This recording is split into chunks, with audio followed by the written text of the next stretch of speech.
Hey, everybody. Welcome to the Daily Objective. And today we're going to be talking about probably one of the least controversial topics out there, if you catch my sarcasm. So Israel is a state in the Middle East, not entirely recognized by everybody. There are many textbooks and maps in that region that regard it as occupied Palestine. But it was condemned by the Human Rights Watch organization, Human Rights Watch, and accused in a 213-page report of many things, including being an apartheid state and persecution of the Arabs or of the Palestinians. So we're going to be talking about this. Is there truth to these allegations? Now, what's interesting for me is in the past when I've participated in episodes of the Daily Objective on Israel. Normally, I've had Razi here, who's very knowledgeable and passionate about defending Israel, or we had Yaron Brook here once. And so I was able to sort of play the sort of, I guess, Palestinians advocate and sort of say, well, what about this point I've heard people make, and then let them answer. In this case, I don't know if any of us are as knowledgeable as the latter, right? So it's going to be interesting to see where this goes. But I think we know enough to at least get the conversation going, and that's what we're here to do. Please super chat us if you have any questions, comments, or just want to show support. And please leave a like, leave a comment, and consider joining the Ayn Rand Center UK as a member to get exclusive content, exclusive study groups, and especially help this thing grow so that we can try and solve many of the world's problems, including those that ail the Middle East. Here to help me are Nikos and Jonathan. I guess Nikos presumably is here to take the anti-Israel position. I'm probably exaggerating. Nikos, what do you make of the whole situation? Yeah, thank you, Rucka. So first of all, usually when someone makes a claim on the Israeli-Palestinian conflict, the other side says something like, get educated, you don't know both sides. So for decades, basically, coming from Greece, which is the country where Yasser Arafat, the leader of the PLO, was celebrated and was an official guest of the ruling party for ages. So I used to walk around with a Palestinian scarf, and my main problem with Fatah was that it was not radical enough. So when I made my transition, let's say, the hardest pill for me to swallow was trying to understand the Israel-Arab conflict from a more objective light. So, having said all that, to, let's say, avoid people telling me, oh, you're now pro-Israel because you don't know you don't know the other side. No, I grew up basically reading Hamas material. So what about this report? So I tried to read as much as possible. Obviously, I didn't manage to read the whole of it. But I found something very interesting. And the first thing that I found interesting is this report, in a way, is a child of its time. So it is using words without actually caring too much about what is their actual historical context. So, for example, it uses the term apartheid. Now, apartheid was a regime in South Africa where it had legal discrimination to the level of you cannot marry someone, you cannot own property, you cannot vote. And now to use this for the state of Israel is obviously a huge exaggeration. That is an exaggeration towards reality, because Israel is not an apartheid state, and we're going to discuss why this is the case. But also, in a way, it is making a mockery of what the actual apartheid state is. So that's the first thing I found very, very interesting. The other thing I found interesting in the report was the complete drop of the historical context, at least when it comes to its main summary, which is, let's face it, what most people will read. Let me give you an example. So what the report is saying is that because half of the population almost of Israel are Arabs, many of these people are not treated equally with Israel. Now, what do they do there? They take the population of the West Bank and of the Gaza Strip and the Arab population, which is within the state of Israel and not let's say, the occupied territories, and they treat them as one thing, and they say, look, many Arabs do not have equal rights, which, by the way, is true. when it comes to occupied territories, and we'll explain why. And they deal it as one thing. So which is already an issue, because the clarification between the occupied territories and, let's say, the mainland of Israel is important. But let me read you one part from the report, which says what I referred as dropping the historical context. Quote, the entire West Bank is occupied territory under the international law of occupation, including East Jerusalem, which Israel unilaterally annexed in 1967. Now, I wonder what happened in 1967, because if you read this, you realize that one day Israel attacked this territory and occupied it unilaterally. Now, what actually happened in 1967 is that for a second time within 20 years, basically, armies of regimes that have been some of the worst regimes that the world has seen in decades, Syria, Egypt, Jordan, attacked Israel, or were planning to attack Israel, and Israel made this preemptive attack. And this was not a war which was about, let's take some piece of land. This was a war that, if we listen to the open declarations of the leader, for example, of Egypt, Nasser, it had one particular goal: to destroy Israel. And this is quite unique. This is very unusual. You have a war with a declared aim to destroy a nation. So this is the context. And this was after the war of 47, which again, we have various Arab states attacking Israel with a specific aim to eliminate it from the map. So this idea that there were these areas, and suddenly one day they become occupied, with dropping any context about what happened and how, it reminds me of these things that what leftists say. They say, oh, there's this inequality. Bezos has so much money and these people have no money. And the discussion stops there. Therefore, this is something bad, without actually going back and say, how did this happen? And why do I bring this up? You remember when we had the discussion on Nozick 2 weeks ago, Nozick said, before you explain a situation, you need to go back in time and see how we reached this situation. And I know this sounds so obvious, but on the case of Israeli-Palestinian conflict, this is not the case. So until I was 30-something, I had no idea about all that stuff. I was protesting against the Israeli embassies. We were burning, okay, not me personally, but I sanctioned it, burning Israeli flags and all that stuff. And I had zero idea about what exactly is the historical context there. And okay, I was a stupid kid, but seeing organizations that have such a status or want to have such a status to drop context so completely, or they talk about the wall. So there is this wall separating, or wall. At some point it's a wall, at other point it's checkpoints, at other point is a fence separating the West Bank from, let's say, again, mainland Israel.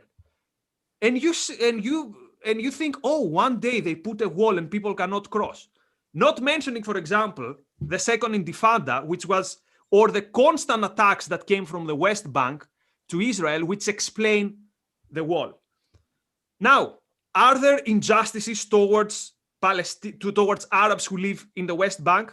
The answer is yes, because it's a military occupation, with whatever this entails. But to understand why we reach this military occupation is very important.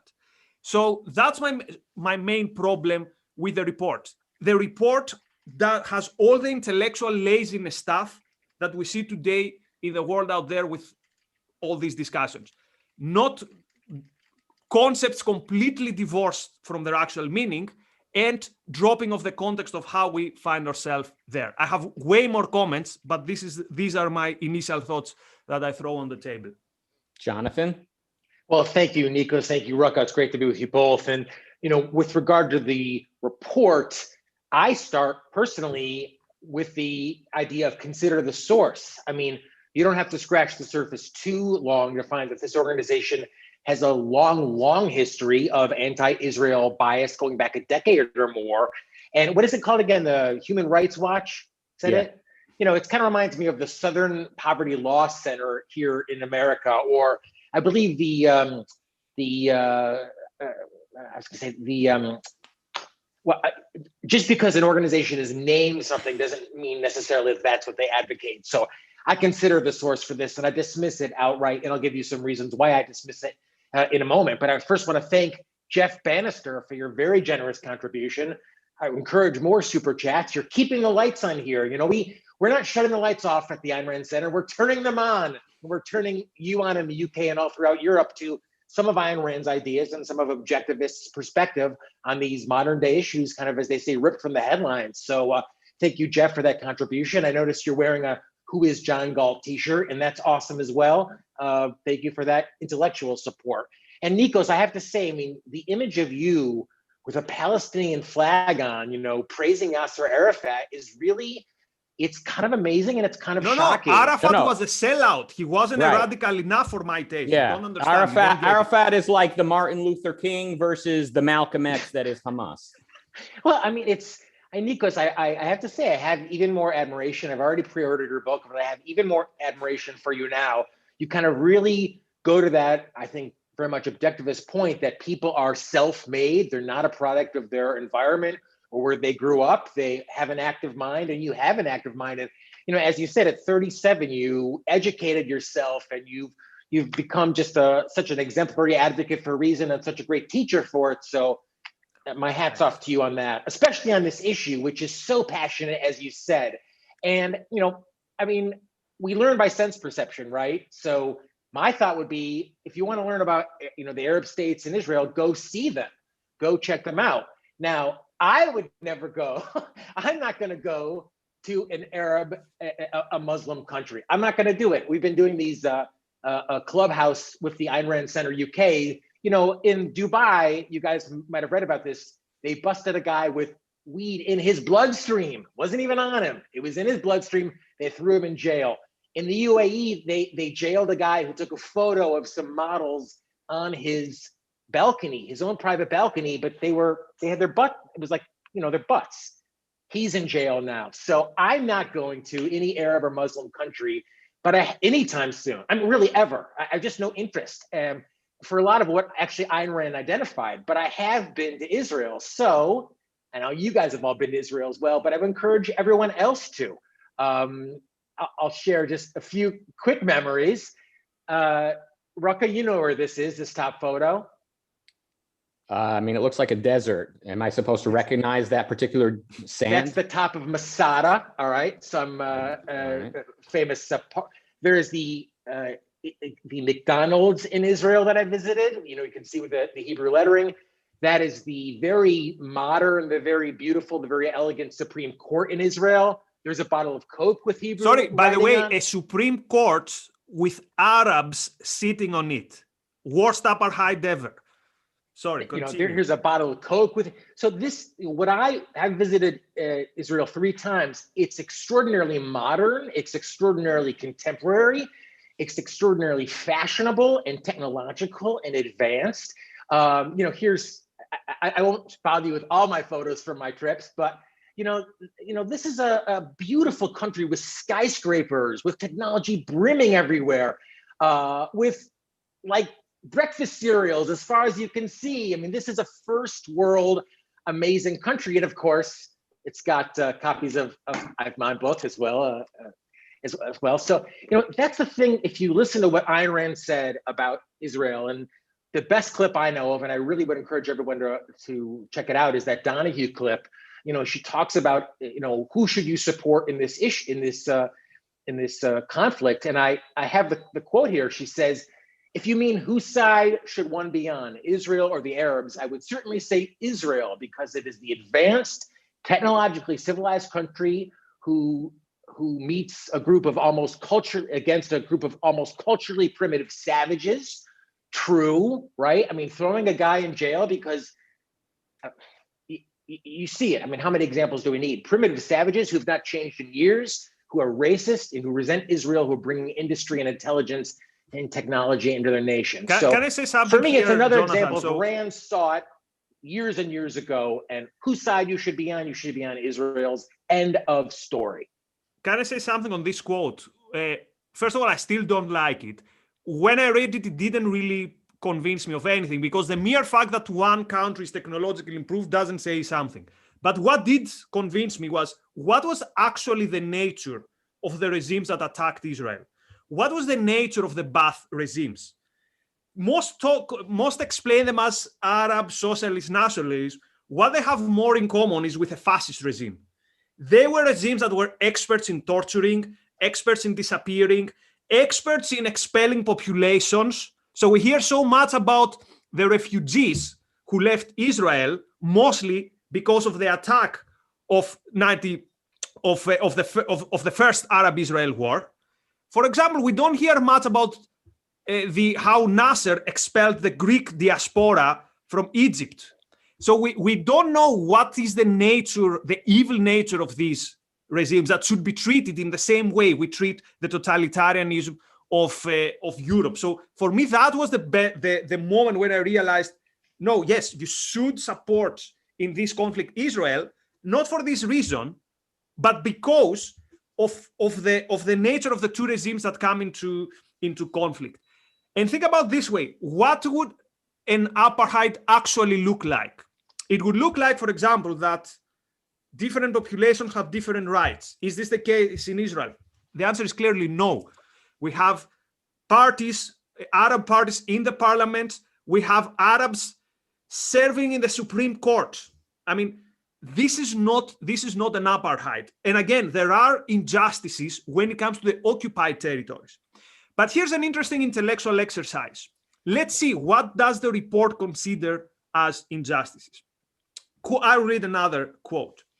While Palestinians have a limited degree of self-rule in part of the occupied territories, Israel retains primary control over borders, airspace, blah, blah, blah, blah, blah, security, and stuff. So are we to believe that Israel should not retain control of the borders, airspace, and security? What would that look like? And again, I encourage people to see the map. Just go and see the map. When I had such a strong view about the conflict, I couldn't even point to the map which country is which. You will see that the occupied territories are within a sniper's distance from highways in Israel. They are within a rocket launcher distance from densely populated area. So is the idea that a regime that still declares that the aim is to destroy Israel, should it be free, for example, to have revolutionary guards from Iran being having bunkers in the occupied territory? Should it be that the airspace and the airspace between the occupied territories and, let's say, the Tel Aviv airport is, I don't know, probably not even minutes with a fighting jet? Should Iranian fighting jets be free to fly above these territories when such a regime again has declared that its aim is to throw Israelis in the sea? So my question is, if your ideas are good, Human Rights Watch people, could you please explain me how they would look if they were implemented in action? So that's my main problem with this. The claim here is that Israel needs to put its hands up and say, I give up. Yes, I'm happy with Rev Guards having their outpost 50 meters from here.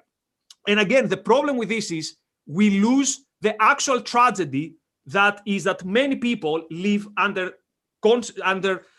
a situation which is not pleasant and which is not the one that it should be. And I'm talking about peaceful Palestinians who live in the occupied territories. The question is, why do they face, though, these difficulties, and who is to blame?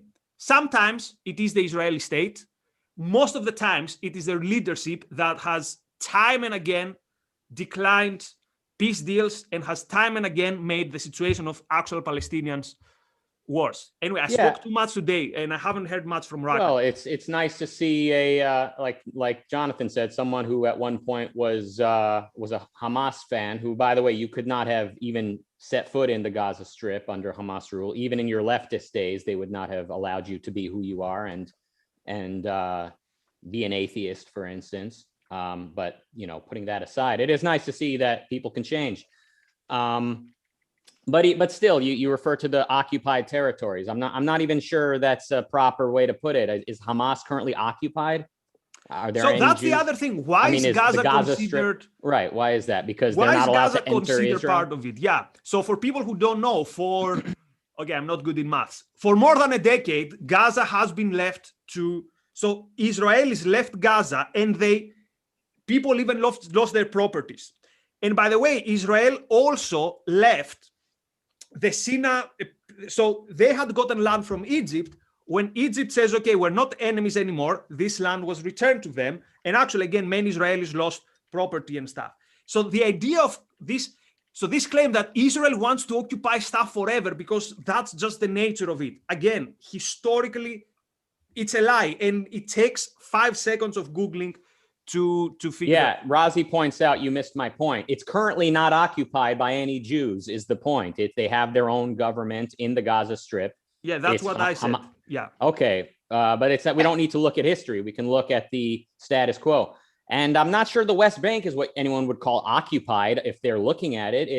There's definitely guards there, not just allowing a free flow of people into Israel so long as there's a threat. And so, I mean, people, part of their dropping context is acting like Israel's primary concern in life is keeping any Palestinians from having a good life. But the reality is the Palestinian areas, they are guilty of everything Israel is accused of being an apartheid. Well, not even an apartheid state. That would be an improvement. They are ethnically cleansed. There are no Jews in the Palestinian areas unless the Jew is holding a machine gun and guarding the border. They have ethnically cleansed the area. And then the Arab citizens, putting aside peace deals, Arab citizens under the rule of Hamas and Fatah, is it called now, or the PLO as it was called, have their property rights are violated, let alone speech rights and any rights, but their property is seized at whim. Literally, if Yasser Arafat or his successor likes your house, he can take your house. If you have money in the bank, it can be liquidated, and it has been done, and that is done. It's truly gang rule. It is absolute tribalism in its truest form. And for anyone to say like this is occupied by Israel, this is an apartheid state, literally the wet dream of any Israeli is for these guys to get their act together and to want peace and to start having free flow of trade and movement between the two areas. But it's crazy that the two clashing cultures can even be so close together geographically without there being even more violence than there is, considering the differences. Just quick before we get back to you, Nikos, if you have a response. But Jeff, thank you for the Canadian super chat. And thank you, Mary Aline, for the American one. She says, What Justice Demands by Ilan Jarno is an excellent resource on Israel. And thank you, Robert Nasser, for the $5. He says, Hi, Mary Aline. Even though his last name sounds like he's part of Hamas himself, of course, I'm joking. He is supporting us. Nikos, do you have a response to that? Yeah, look, no, we have to be very, very specific. Israel is militarily occupying the West Bank. I mean, there's martial censorship, there's martial court. So yes, there is an occupation there. Now, as an occupation, it has been very, very ambivalent and very, very different from what one would have in mind. For example, at times, the goal is we want to be here and don't even notice us. At other times, the plan changes and it's no, we want to have more of a presence. So, and again, people need to understand, why did Israel occupy this territory and from whom? This territory belonged to Jordan after the first war. Jordan do with that territory? Did it declare Palestine? Of course not. And the same, by the way, with Gaza. So this idea that this was the land of the Palestinians and Israel took this land is not the case. This was an outpost for attacks on Israel. And by the way, the same happened with Golan. So these were areas where aggressive wars started. And the question is this, again, to all these people.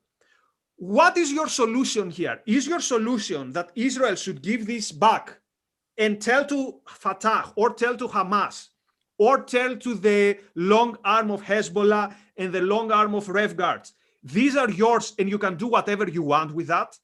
Like seriously, this is a sincere question.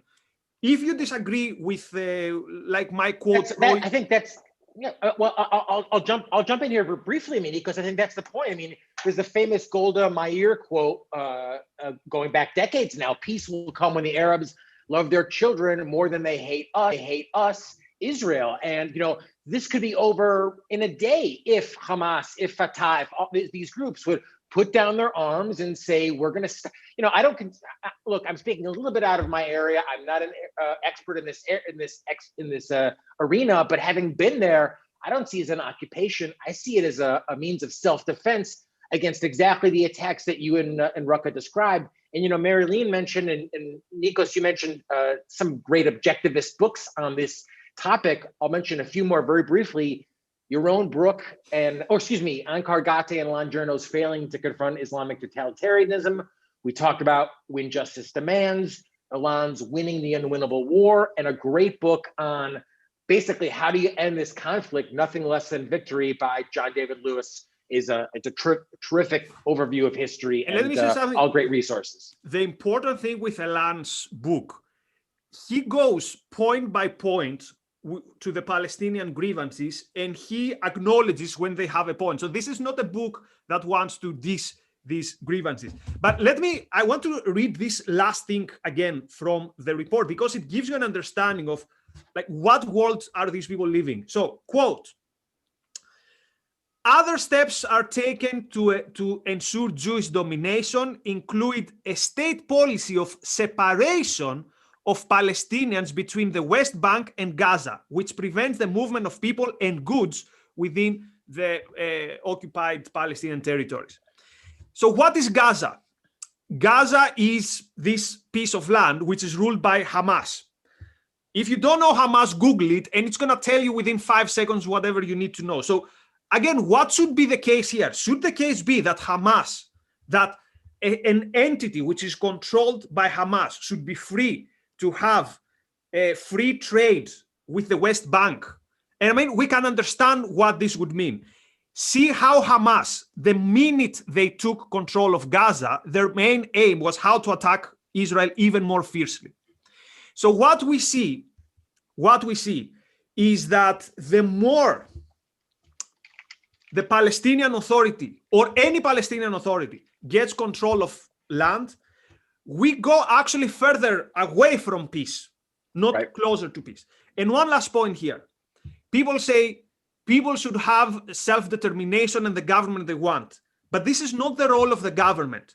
If 99.9% of people vote for Hamas, and Hamas says, my goal is to throw every Jew on the sea, this does not make Hamas a legitimate government. A legitimate government is a government that respects individual rights. So yes, I have little doubt that Hamas is very popular in Gaza Street, but this does not make it a legitimate entity in my eyes.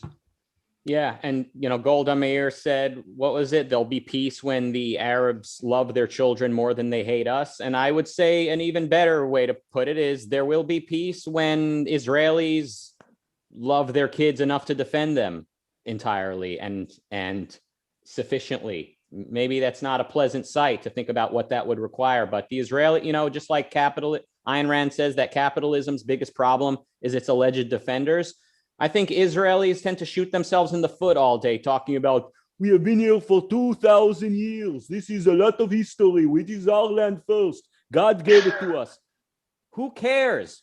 Just look at today. You don't even need to go back 50 years. Just look at right now. You got a civilized, basically free country in today's context, a basically rights protecting country, and you have crazy people trying to initiate violence. That's all you need to know. So stop apologizing, stop distributing leaflets. I know Nikos might not be ready to swallow this, but that is what the Israelis need to do. They need to have moral confidence, and they need to act swiftly and decisively to demonstrate to their aggressors that shenanigans will not be tolerated, not even this much. And then before you know it, you've got a thriving Middle East as a model for the rest of the world to emulate. Thank you, Marilyn, for the $5.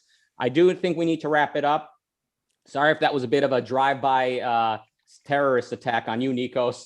But it is time for us to jump over to Clubhouse. Thank you, Jonathan and Nikos. Thank you to all the super chatters today. It really means a lot to us.